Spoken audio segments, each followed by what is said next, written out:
ഓല amigos, ഇന്ന് 24 December പാരീസിൽ ഞങ്ങളുടെ സെക്കൻഡ് ഡേ. ഇന്ന് അത്യാവശ്യം തണുപ്പൊക്കെ ഉണ്ടായിരുന്നു കേട്ടോ. ഏതാണ്ട് 4 ഡിഗ്രിയോളം തണുപ്പുണ്ടായിരുന്നു. ഇന്ന് പാരീസിലെ ആർമി മ്യൂസിയം ആണ് കേട്ടോ ആദ്യം കാണാൻ പോകുന്നത്.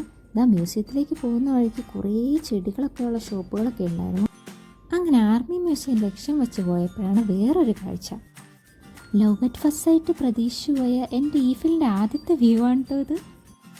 ഫോഗ് കാരണം ഈഫിലിൻ്റെ മുകളിലേക്ക് കാണുന്നേ ഉണ്ടായിരുന്നില്ല. പക്ഷെ സാരമല്ല, ഇന്നത്തെ നമ്മുടെ ആദ്യത്തെ ലക്ഷ്യം ആർമി മ്യൂസിയം ആണല്ലോ. രാവിലെ 10 മണിക്കത്തേക്കായിരുന്നു കേട്ടോ ഞങ്ങൾക്ക് ടിക്കറ്റ്. അങ്ങനെ ഞങ്ങൾ ആർമി മ്യൂസിയത്തിൻ്റെ മെയിൻ എൻട്രൻസ് ലക്ഷ്യമാക്കി നടന്നു. ഈ മ്യൂസിയം സ്ഥിതി ചെയ്യുന്നത് 1670 ലൂയി 14 പരിക്കേറ്റതോ അഥവാ വൃദ്ധതയാൽ സൈന്യത്തിൽ നിന്ന് വിരമിച്ചതോ ആയ സൈനികർക്കായി ഒരുക്കിയ വാസസ്ഥലമായ ലേസ് ഇൻവാലിഡസിലാണ്. ഇത് ആശുപത്രിയായും സ്ഥിരതാമസ കേന്ദ്രമായും പ്രവർത്തിച്ചിരുന്നു. അങ്ങനെ 1905 ഫ്രാൻസിലെ തന്നെ ഏറ്റവും വലിയ സൈനിക മ്യൂസിയമായി ഇത് മാറ്റപ്പെട്ടു. 4 നിലകളിലായിട്ടായിരുന്നു കേട്ടോ മ്യൂസിയത്തിൻ്റെ കാഴ്ചകൾ.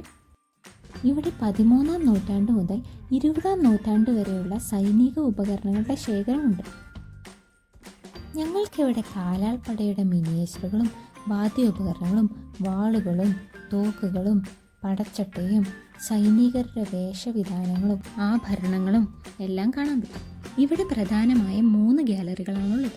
മധ്യകാല ശേഖരം പഴയ കുതിരസേനയെയും ആധുനിക കാലഘട്ടം ഫ്രഞ്ച് വിപ്ലവവും നെപ്പോളിയൻ്റെ കാലത്തെയും ലോകയുദ്ധങ്ങൾ 1-2 മഹാലോക യുദ്ധങ്ങളെയും പ്രതിനിധീകരിക്കുന്നു.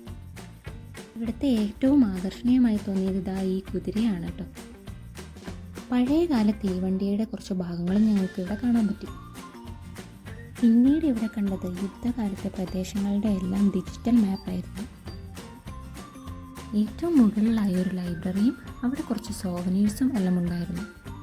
വാളിൻ്റെയും തൂലികയുടെയും എല്ലാം രൂപത്തിൽ സോവനീഴ്സ് ഉണ്ടായിരുന്നു. പിന്നീട് ഞങ്ങൾ പോയത് ഈ മ്യൂസിയത്തിൻ്റെ തന്നെ ഏറ്റവും പ്രധാന ഭാഗമായ നെപ്പോളിയൻ്റെ ശവകുടീരം കാണാനായിരുന്നു. പുറത്തുനിന്ന് കണ്ട സ്വർണത്തിൽ പൂശിയ ആ ബിൽഡിങ്ങിലായിരുന്നു ഇത്. ശവകുടീരം ഒരു വൃത്താകൃതിയിലുള്ള കൃത്യനുള്ളിലാണ് സ്ഥിതി ചെയ്യുന്നത്.